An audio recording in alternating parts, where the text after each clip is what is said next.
रहे हैं। ये 2022 की पहली मन की बात है। आज हम फिर ऐसी चर्चाओं को आगे बढ़ाएंगे जो हमारे देश और देशवासियों की सकारात्मक प्रेरणाओं और सामूहिक प्रयासों से जुड़ी होती है। आज हमारे पूज्य बापू महात्मा गांधी जी की पुण्यतिथि भी है। 30 जनवरी का ये दिन हमें बापू की शिक्षाओं की याद दिलाता है। अभी कुछ दिन पहले ही हमने गणतंत्र दिवस भी मनाया। दिल्ली में राजपथ पर हमने देश के शौर्य और सामर्थ्य की जो झांकी देखी, उसने सबको गर्व और उत्साह से भर दिया है। एक परिवर्तन जो आपने देखा होगा, अब गणतंत्र दिवस समारोह 23 जनवरी यानी नेताजी सुभाष चंद्र बोस की जन्म जयंती से शुरू होगा और 30 जनवरी तक यानी गांधी जी की पुण्यतिथि तक चलेगा। इंडिया गेट पर नेताजी की डिजिटल प्रतिमा भी स्थापित की गई है। इस बात का जिस प्रकार से देश ने स्वागत किया, देश के हर कोने से आनंद की जो लहर उठी, हर देशवासी ने जिस प्रकार की भावनाएं प्रकट की, उसे हम कभी भूल नहीं सकते हैं। साथियों, आजादी के अमृत महोत्सव में देश इन प्रयासों के जरिए अपने राष्ट्रीय प्रतीकों को पुनर्प्रतिष्ठित कर रहा है। हमने देखा कि इंडिया गेट के समीप अमर जवान ज्योति और पास में ही नेशनल वॉर मेमोरियल पर प्रज्वलित ज्योति को एक किया गया। इस भावुक अवसर पर कितने ही देशवासियों और शहीद परिवारों की आंखों में आंसू थे। नेशनल वॉर मेमोरियल में आजादी के बाद से शहीद हुए देश के सभी जाबाजों के नाम अंकित किए गए हैं। मुझे सेना के कुछ पूर्व जवानों ने पत्र लिखकर कहा है कि शहीदों की स्मृति के सामने प्रज्वलित हो रही अमर जवान ज्योति शहीदों की अमरता का प्रतीक है। सच में अमर जवान ज्योति की ही तरह हमारे शहीद, उनकी प्रेरणा और उनके योगदान भी अमर है। मैं आप सभी से कहूंगा, जब भी अवसर मिले नेशनल वॉर मेमोरियल जरूर जाएं। अपने परिवार और बच्चों को भी जरूर ले जाएं। यहाँ आपको एक अलग ऊर्जा और प्रेरणा का अनुभव होगा। साथियों, अमृत महोत्सव के इन आयोजनों के बीच देश में कई महत्वपूर्ण राष्ट्रीय पुरस्कार भी दिए गए। एक है प्रधानमंत्री राष्ट्रीय बाल पुरस्कार। ये पुरस्कार उन बच्चों को मिले जिन्होंने छोटी सी उम्र में साहसिक और प्रेरणादायी काम किए हैं। हम सबको अपने घरों में इन बच्चों के बारे में जरूर बताना चाहिए। इनसे हमारे बच्चों को भी प्रेरणा मिलेगी और उनके भीतर देश का नाम रोशन करने का उत्साह जगेगा। देश में अभी पद्म सम्मान की भी घोषणा हुई है। पद्म पुरस्कार पाने वाले में कई ऐसे नाम भी हैं जिनके बारे में बहुत कम लोग जानते हैं। ये हमारे देश के अनसंग हीरोज हैं, जिन्होंने साधारण परिस्थितियों में असाधारण काम किए हैं। जैसे कि उत्तराखंड की बसंती देवी जी को पद्मश्री से सम्मानित किया गया है। बसंती देवी ने अपना पूरा जीवन संघर्षों के बीच जिया। कम उम्र में ही उनके पति का निधन हो गया था और वो एक आश्रम में रहने लगी। यहाँ रहकर उन्होंने नदी को बचाने के लिए संघर्ष किया और पर्यावरण के लिए असाधारण योगदान दिया। उन्होंने महिलाओं के सशक्तिकरण के लिए भी काफी काम किया है। इसी तरह मणिपुर की 77 साल की लौरेम्बम बिनो देवी दशकों से मणिपुर की लीबा टेक्सटाइल आर्ट का संरक्षण कर रही है। उन्हें भी पद्मश्री से सम्मानित किया गया है। मध्य प्रदेश के अर्जुन सिंह को बैगा आदिवासी नृत्य की कला को पहचान दिलाने के लिए पद्म सम्मान मिला है। पद्म सम्मान पाने वाले एक और व्यक्ति हैं श्रीमान अमाई महालिंगा नाइक। एक किसान है और कर्नाटका के रहने वाले हैं। इन्हें कुछ लोग टनल मैन भी कहते हैं। उन्होंने खेती में ऐसे ऐसे इनोवेशन किए हैं जिन्हें देखकर कोई भी हैरान रह जाए। इनके प्रयासों का बहुत बड़ा लाभ छोटे किसानों को हो रहा है। ऐसे और भी कई अनसंग हीरोज हैं जिन्हें देश ने उनके योगदान के लिए सम्मानित किया है। आप जरूर इनके बारे में जानने की कोशिश करिए। इनसे हमें जीवन में बहुत कुछ सीखने को मिलेगा। मेरे प्यारे देशवासियों, अमृत महोत्सव पर आप सब साथी मुझे ढेरों पत्र और मैसेज भेजते हैं, कई सुझाव भी देते हैं। इसी श्रृंखला में कुछ ऐसा हुआ है जो मेरे लिए अविस्मरणीय है। मुझे 1 करोड़ से ज्यादा बच्चों ने अपने मन की बात पोस्टकार्ड के जरिए लिखकर भेजी है। ये 1 करोड़ पोस्टकार्ड देश के अलग अलग हिस्सों से आए हैं, विदेश से भी आए हैं। समय निकालकर इनमें से काफी पोस्टकार्ड को मैंने पढ़ने का प्रयास किया है।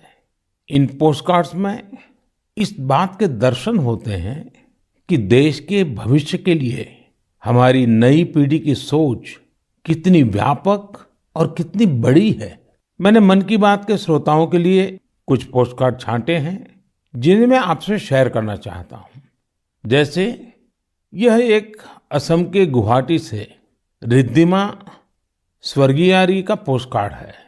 रिद्धिमा क्लास 7th की स्टूडेंट है और उन्होंने लिखा है कि वो आजादी के 100वें साल में एक ऐसा भारत देखना चाहती हैं जो दुनिया का सबसे स्वच्छ देश हो, आतंकवाद से पूरी तरह से मुक्त हो, 100% साक्षर देशों में शामिल हो, जीरो एक्सीडेंट कंट्री हो और सस्टेनेबल तकनीक से फूड सिक्योरिटी में सक्षम हो।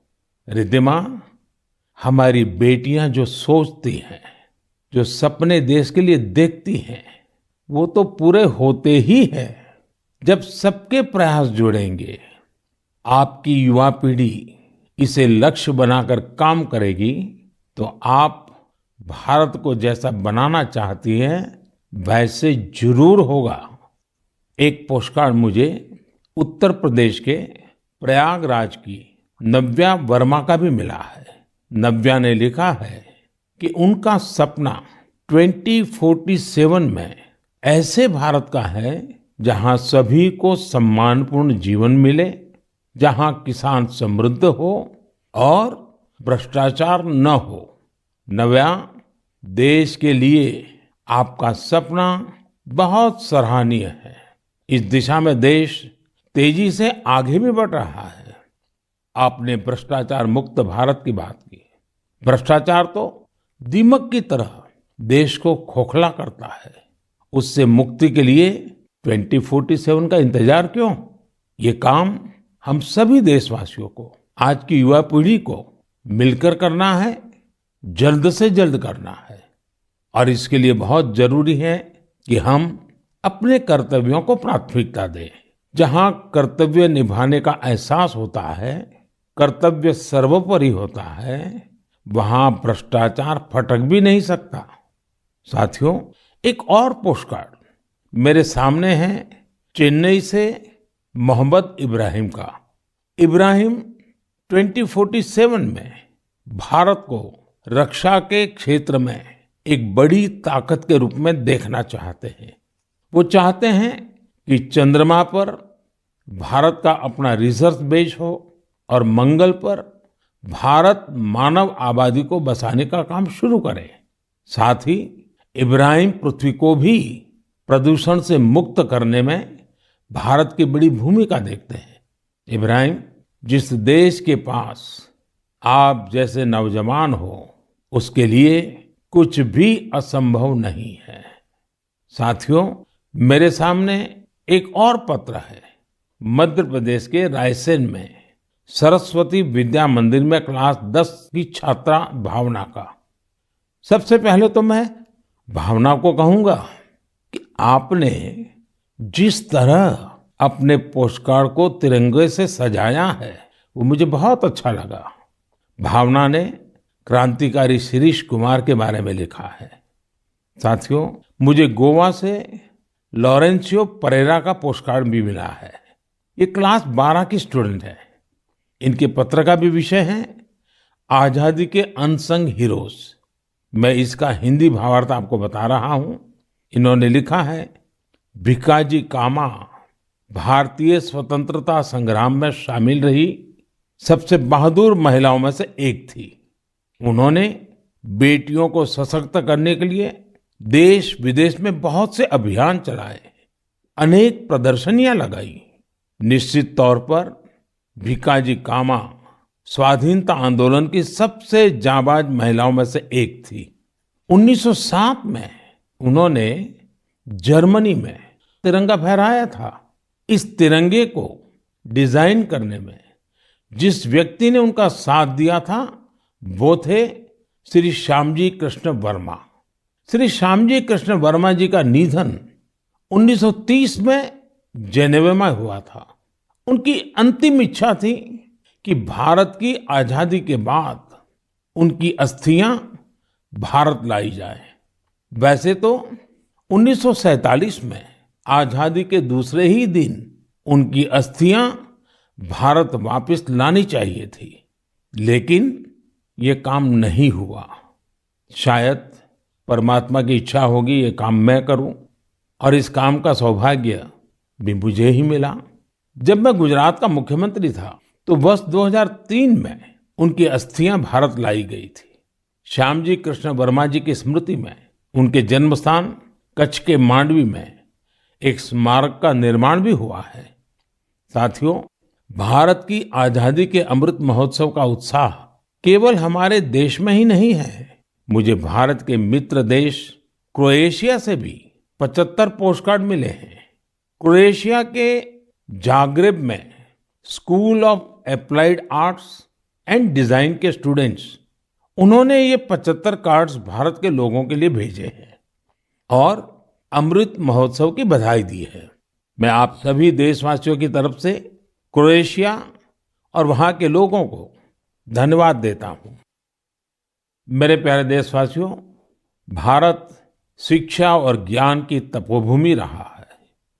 हमने शिक्षा को किताबी ज्ञान तक ही सीमित नहीं रखा, बल्कि इसे जीवन के एक समग्र अनुभव के तौर पर देखा है। हमारे देश की महान विभूतियों का भी शिक्षा से गहरा नाता रहा है। पंडित मदन मोहन मालवीय जी ने जहां बनारस हिंदू विश्वविद्यालय की स्थापना की, वहीं महात्मा गांधी ने गुजरात विद्यापीठ के निर्माण में अहम भूमिका निभाई। गुजरात के आणंद में एक बहुत ही प्यारी जगह है वल्लभ विद्यानगर। सरदार पटेल के आग्रह पर उनके 2 सहयोगियों भाई काका और भीखा भाई ने वहां युवाओं के लिए शिक्षा केंद्रों की स्थापना की। इसी तरह पश्चिम बंगाल में गुरुदेव रविंद्रनाथ टैगोर ने शांति निकेतन की स्थापना की। महाराजा गायकवाड़ भी शिक्षा के प्रबल समर्थकों में से एक थे। उन्होंने कई शिक्षण संस्थानों का निर्माण करवाया और डॉक्टर अंबेडकर और श्री अरबिंदो समेत अनेक विभूतियों को उच्च शिक्षा के लिए प्रेरित किया। ऐसे ही महानुभावों की सूची में एक नाम राजा महेंद्र प्रताप सिंह जी का भी है। राजा महेंद्र प्रताप सिंह जी ने एक टेक्निकल स्कूल की स्थापना के लिए अपना घर ही सौंप दिया था। उन्होंने अलीगढ़ और मथुरा में शिक्षा केंद्रों के निर्माण के लिए खूब आर्थिक मदद की। कुछ समय पहले मुझे अलीगढ़ में उनके नाम पर एक यूनिवर्सिटी की आधारशिला रखने का भी सौभाग्य प्राप्त हुआ। मुझे खुशी है कि शिक्षा के प्रकाश को जन जन तक पहुंचाने की वही जीवंत भावना भारत में आज भी कायम है। क्या आप जानते हैं कि इस भावना की सबसे सुंदर बात क्या है? वो ये है कि शिक्षा को लेकर ये जागरूकता समाज में हर स्तर पर दिख रही है। तमिलनाडु के त्रिपुर जिले के उदुमलपेट ब्लॉक में रहने वाली तायम्मल जी का उदाहरण तो बहुत ही प्रेरणादायी है। तायम्मल जी के पास अपनी कोई जमीन नहीं है। बरसों से इनका परिवार नारियल पानी बेचकर अपना गुजर बसर कर रहा है। आर्थिक स्थिति भले अच्छी ना हो, लेकिन तायम्मल जी ने अपने बेटे बेटी को पढ़ाने में कोई कसर बाकी नहीं छोड़ी थी। उनके बच्चे Chinnaveerampatti panchayat union middle school में पढ़ते थे। ऐसे ही एक दिन स्कूल में अभिभावकों के साथ मीटिंग में ये बात उठी कि कक्षाओं और स्कूल की स्थिति को सुधारा जाए, स्कूल इंफ्रास्ट्रक्चर को ठीक किया जाए। तायम्मल जी भी उस मीटिंग में थी। उन्होंने सब कुछ सुना। इसी बैठक में फिर चर्चा इन कामों के लिए पैसे की कमी पर आकर टिक गई। इसके बाद तायम्मल जी ने जो किया उसकी कल्पना कोई नहीं कर सकता था। जिन तायम्मल जी ने नारियल पानी बेच बेचकर कुछ पूंजी जमा की थी, उन्होंने 1 लाख रुपए स्कूल के लिए दान कर दिए। वाकई ऐसा करने के लिए बहुत बड़ा दिल चाहिए, सेवा भाव चाहिए। तायम्मल जी का कहना है, अभी जो स्कूल है उसमें 8वीं कक्षा तक की पढ़ाई होती है। अब जब स्कूल का इंफ्रास्ट्रक्चर सुधर जाएगा तो यहाँ हायर सेकेंडरी तक की पढ़ाई होने लगेगी। हमारे देश में शिक्षा को लेकर यह वही भावना है जिसकी मैं चर्चा कर रहा था। मुझे आईआईटी बीएचयू के एक एल्यूमिनस के इस तरह के दान के बारे में भी पता चला है। बीएचयू के पूर्व छात्र जय चौधरी जी ने आईआईटी बीएचयू फाउंडेशन को $1 मिलियन यानी करीब करीब 7.5 करोड़ रुपया डोनेट किए। साथियों, हमारे देश में अलग अलग क्षेत्रों से जुड़े बहुत सारे लोग हैं जो दूसरों की मदद कर समाज के प्रति अपनी जिम्मेदारी का निर्वाह कर रहे हैं। मुझे बेहद खुशी है कि इस तरह के प्रयास उच्च शिक्षा के क्षेत्र में, खासकर हमारी अलग अलग आईआईटीज में निरंतर देखने को मिल रहे हैं। केंद्रीय विश्वविद्यालयों में भी इस प्रकार के प्रेरक उदाहरणों की कमी नहीं है। इस तरह के प्रयासों को और बढ़ाने के लिए पिछले साल सितंबर से देश में विद्यांजलि अभियान की शुरुआत हुई है। इसका उद्देश्य अलग अलग संगठनों, सीएसआर और निजी क्षेत्र की भागीदारी से देश भर के स्कूलों में शिक्षा की गुणवत्ता में सुधार लाना है। विद्यांजलि सामुदायिक भागीदारी और ओनरशिप की भावना को आगे बढ़ा रही है। अपने स्कूल, कॉलेज से निरंतर जुड़े रहना, अपनी क्षमता के अनुसार कुछ न कुछ योगदान देना, यह एक ऐसी बात है जिसका संतोष और आनंद अनुभव लेकर ही पता चलता है। मेरे प्यारे देशवासियों, प्रकृति से प्रेम और हर जीव के लिए करुणा, ये हमारी संस्कृति भी है और सहज स्वभाव भी है। हमारे इन्हीं संस्कारों की झलक अभी हाल ही में तब दिखी जब मध्य प्रदेश के पेंच टाइगर रिजर्व में एक बाघिन ने दुनिया को अलविदा कर दिया। इस बाघिन को लोग कॉलर वाली बाघिन कहते थे। वन विभाग ने इसे T15 नाम दिया था। इस बाघिन की मृत्यु ने लोगों को इतना भावुक कर दिया जैसे उनका कोई अपना दुनिया छोड़ गया हो। लोगों ने बाकायदा उसका अंतिम संस्कार किया, उसे पूरे सम्मान और स्नेह के साथ विदाई दी। आपने भी ये तस्वीरें सोशल मीडिया में जरूर देखी होगी। पूरी दुनिया में प्रकृति और जीवों के लिए हम भारतीयों के इस प्यार की खूब सराहना हुई। कॉलर वाली बाघिन ने जीवन काल में 29 शावकों को जन्म दिया और 25 को पाल पोसकर बड़ा भी बनाया। हमने T15 के इस जीवन को भी सेलिब्रेट किया और जब उसने दुनिया छोड़ी तो उसे भावुक विदाई भी दी। यही तो भारत के लोगों की खूबी है। हम हर चेतन जीव से प्रेम का संबंध बना लेते हैं। ऐसा ही एक दृश्य हमें इस बार गणतंत्र दिवस की परेड में भी देखने को मिला। इस परेड में प्रेसिडेंट्स बॉडीगार्ड्स के चार्जर घोड़े विराट ने अपनी आखिरी परेड में हिस्सा लिया। घोड़ा विराट 2003 में राष्ट्रपति भवन आया था और हर बार गणतंत्र दिवस पर कमांडेंट चार्जर के तौर पर परेड को लीड करता था। जब किसी विदेशी राष्ट्राध्यक्ष का राष्ट्रपति भवन में स्वागत होता था, तब भी वो अपनी ये भूमिका निभाता था। इस वर्ष आर्मी डे पर घोड़े विराट को सेना प्रमुख द्वारा कॉज कमेंडेशन कार्ड भी दिया गया। विराट की विराट सेवाओं को देखते हुए उसकी सेवानिवृत्ति के बाद उतने ही भव्य तरीके से उसे विदाई दी गई। मेरे प्यारे देशवासियों, जब एकनिष्ठ प्रयास होता है, नेक नियत से काम होता है, तो उसके परिणाम भी मिलते हैं। इसका एक बेहतरीन उदाहरण सामने आया है असम से। असम का नाम लेते ही वहां के चाय बागान और बहुत सारे नेशनल पार्क का ख्याल आता है। साथ ही एक सींग वाले गैंडे यानी वन हॉर्न्ड राइनो की तस्वीर भी हमारे मन में उभरती है।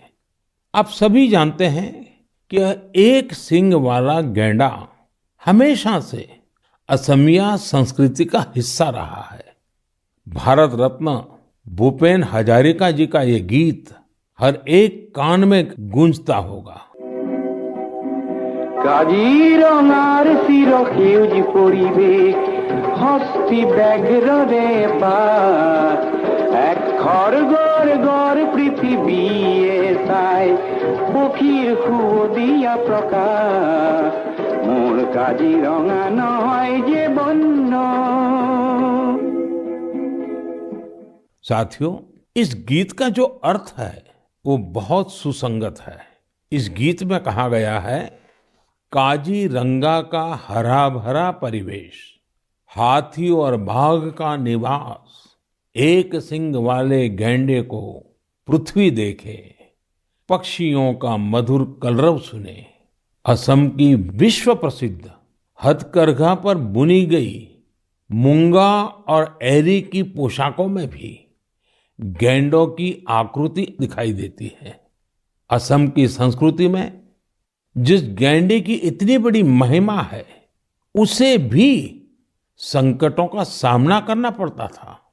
वर्ष 2013 में 37 और 2014 में 32 गैंडों को तस्करों ने मार डाला था।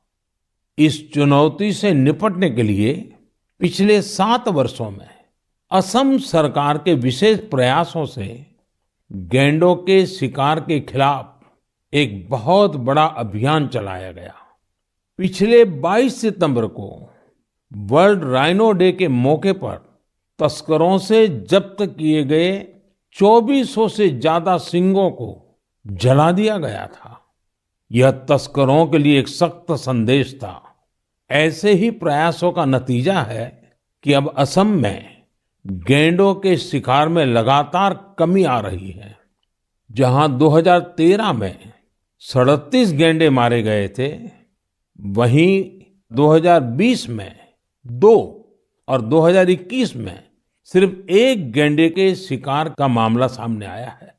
मैं गैंडों को बचाने के लिए असम के लोगों के संकल्प की सराहना करता हूं।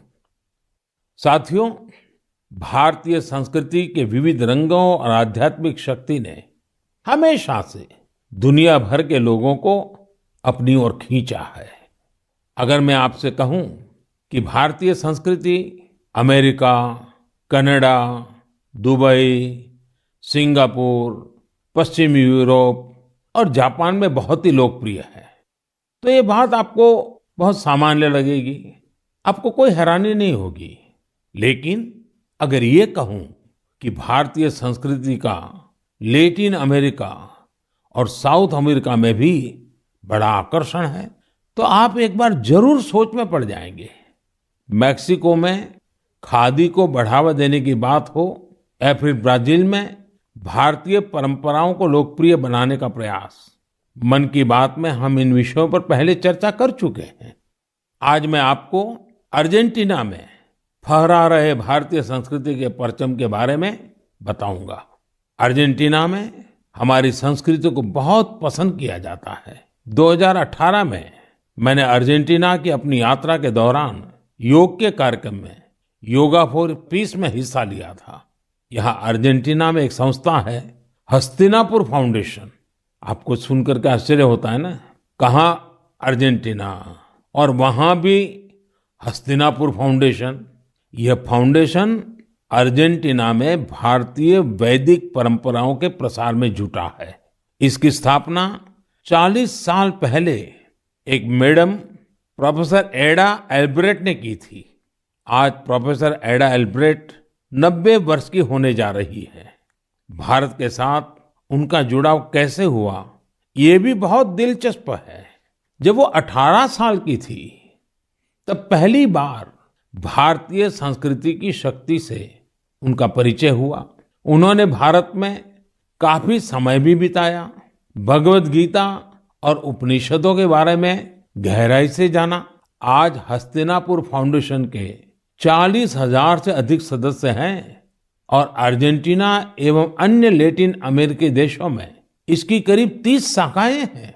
हस्तिनापुर फाउंडेशन ने स्पेनिश भाषा में 100 से अधिक वैदिक और दार्शनिक ग्रंथ भी प्रकाशित किए हैं। इनका आश्रम भी बहुत मनमोहक है। आश्रम में 12 मंदिरों का निर्माण कराया गया है, जिनमें अनेक देवी देवताओं की मूर्तियां हैं। इन सब के केंद्र में एक ऐसा मंदिर भी है जो अद्वैतवादी ध्यान के लिए बनाया गया है। साथियों, ऐसे ही सैकड़ों उदाहरण यह बताते हैं हमारी संस्कृति हमारे लिए ही नहीं बल्कि पूरी दुनिया के लिए एक अनमोल धरोहर है। दुनिया भर के लोग उसे जानना चाहते हैं, समझना चाहते हैं, जीना चाहते हैं। हमें भी पूरी जिम्मेदारी के साथ अपनी सांस्कृतिक विरासत को खुद अपने जीवन का हिस्सा बनाते हुए सब लोगों तक पहुंचाने का प्रयास करना चाहिए। मेरे प्यारे देशवासियों, मैं अब आपसे और खासकर अपने युवाओं से एक प्रश्न करना चाहता हूं। आप सोचिए, आप एक बार में कितने पुशअप कर सकते हैं? मैं जो आपको बताने वाला हूं वो निश्चित रूप से आपको आश्चर्य से भर देगा। मणिपुर में 24 साल के युवा थोना ओजम निरंजॉय सिंह ने 1 मिनट में 109 पुशअप्स का रिकॉर्ड बनाया है। निरंजॉय सिंह के लिए रिकॉर्ड तोड़ना कोई बात नहीं है। इससे पहले भी उन्होंने 1 मिनट में एक हाथ से सबसे ज्यादा नकल पुशअप्स का रिकॉर्ड बनाया था। मुझे पूरा विश्वास है कि निरंजॉय सिंह से आप प्रेरित होंगे और फिजिकल फिटनेस को अपने जीवन का हिस्सा बनाएंगे। साथियों, आज मैं आपके साथ लद्दाख की एक ऐसी जानकारी साझा करना चाहता हूं जिसके बारे में जानकर आपको जरूर गर्व होगा।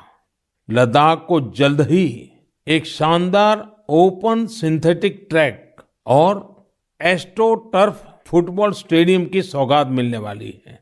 यह स्टेडियम 10,000 फीट से अधिक की ऊंचाई पर बन रहा है और इसका निर्माण जल्द पूरा होने वाला है।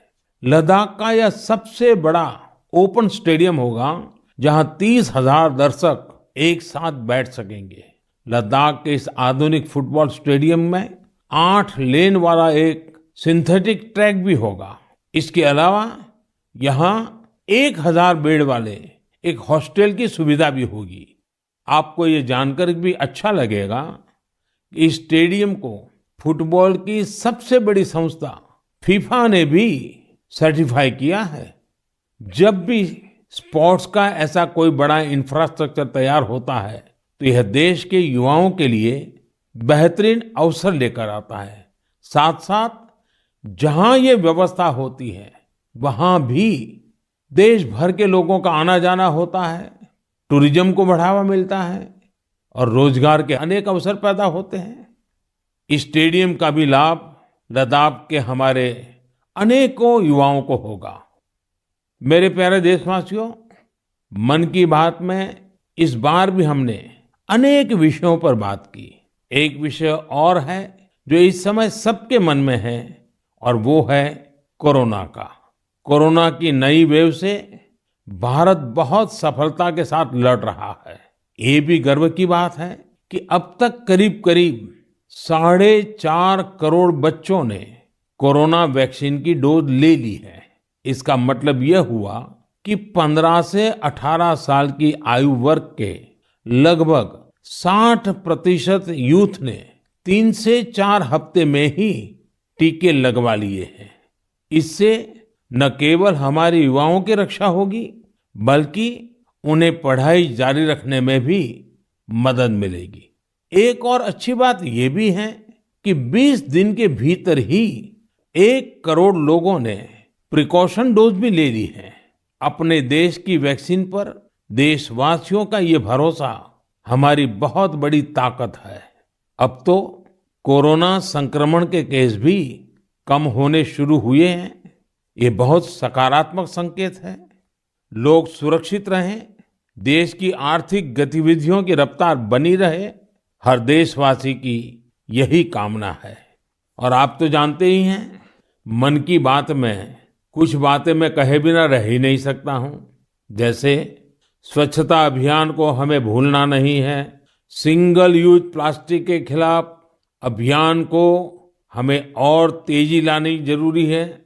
वोकल फॉर लोकल का मंत्र ये हमारी जिम्मेवारी है। हमें आत्मनिर्भर भारत अभियान के लिए जी जान से जुटे रहना है। हम सबके प्रयास से ही देश विकास की नई ऊंचाइयों पर पहुंचेगा। इसी कामना के साथ मैं आपसे विदा लेता हूं। बहुत बहुत धन्यवाद। కన్స్ట్రక్షన్ రంగాలలో దశాబ్దపు అనుభవంతో కస్టమర్ల మరియు శ్రేయోభిలాషుల మన్ననలను నమ్మకాన్ని గెలుపొందిన సంస్థ విఆర్ఆర్ కన్స్ట్రక్షన్స్. నాణ్యతకు నమ్మకానికి మారుపేరు VRR constructions. Independent houses, apartments, villas అన్ని రకాల హంగులతో అలరించే అద్భుతమైన వెంచర్స్ తో పాటు అందరికీ అందుబాటు ధరలో సొంత ఇంటి కలను సాకారం చేసే నమ్మకమైన సంస్థ VRR constructions. Please visit VRR Constructions, Varatex Plaza near Radhika Theatre, ECL X Road, Hyderabad. Call to 9100885551 91008855.